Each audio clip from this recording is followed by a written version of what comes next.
So much stuff that's happening around me. I realized that I can only change the things that I can reach. Everything else, I'm just gonna sip some tea on it. So I would start off by telling this portion of my story. When I was about 6, I had to go to counsel. We all had to go to counseling to try to cope or what have you. And I was actually diagnosed as emotionally handicapped. I was also labeled a failure to thrive due to the issues that my mother went through and due to the circumstance of her taking drugs while I was in her womb. And so there was a counselor who noticed that it was really difficult for me to express myself. And so she gave me a pen and a paper and she told me to write down my feelings. Now I'm 6, so I'm just drawing pictures and things like that. But I enjoyed that outlet.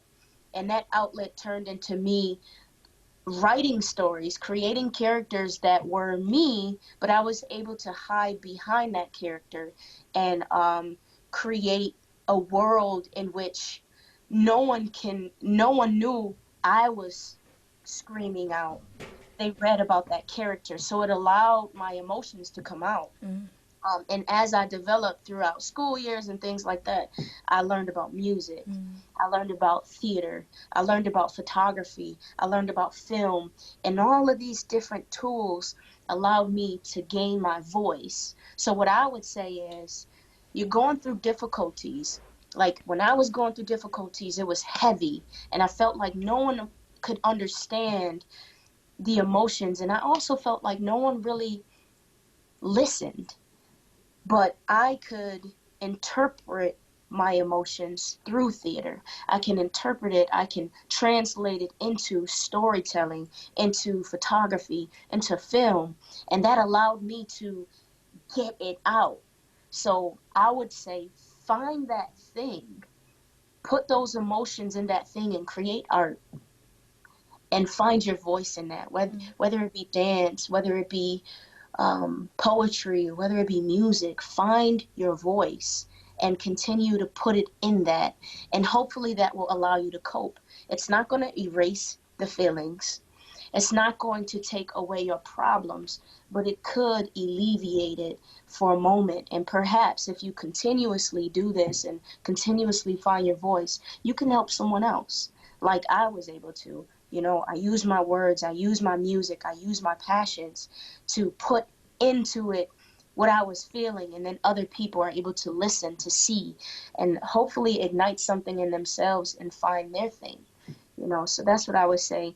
You know, cope through with the arts, you know, and, you know, we can go with the whole idea that I found Christ as well. Not necessarily in those teenage years did I lean on Christ. I leaned on the arts, but because I was raised in the church, I knew about God, and I knew that God was going to be able to be that support as well. You know, so I would say find your voice in the arts, and hopefully you can find yourself within God or within Christ. Was there a point when you realized that you could actually trust God and that you could actually find your voice in Him? Yeah, as I got older, I began to understand what it meant to have a relationship with God, because growing up, like my mother, she took us to church all the time. We were in church too much. I felt like, oh my God, how many times do we have to learn about Moses? I get it. He split the sea. How many times do we have to learn about Joseph? Okay, already. I knew all the scriptures. Well, not knew all the scriptures, but I knew all the stories. I got it. God was this amazing being, and he was powerful, and I loved him, and I wanted to please God. But I went through these different situations, these behavior issues, and I always found myself in trouble. And I felt like, you know what, I'm God's only mistake. And I remember screaming out to God, asking him, why did he create me? Why did he create such a mistake? Why would he do this to me? Why would he place me here without my biological mother, without my father? I don't know who he is. And why am I in these circumstances? And why do I have to go through this pain?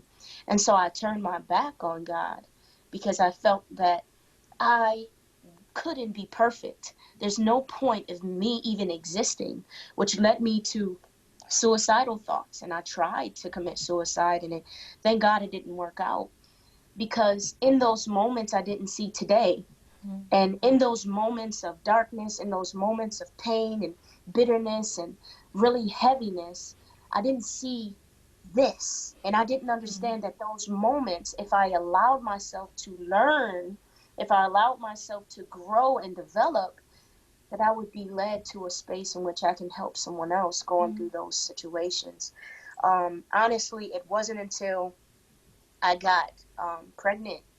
I was going through a lot of different things. I went to college, and then I said I don't need college anymore. And I dipped and dabbed in the streets, and was in a very dark place. I got pregnant, and I had to make a decision. I wanted to be an educated mother. I wanted to be an emotionally fit mother.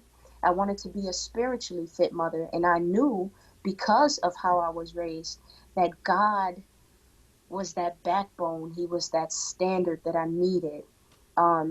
He wouldn't turn his back on me. He wouldn't let me down. And so I chose to fully commit myself to him. And then I started to develop this relationship by reading the word, by allowing the word to ignite something within me.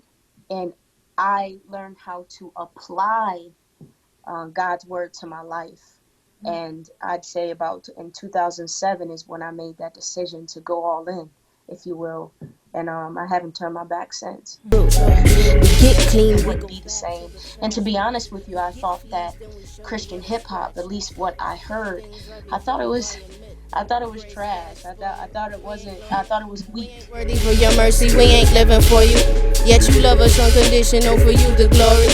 You deserve the honor, worship, you deserve a servant. I go hypnotic as you purge me, I march in your favor.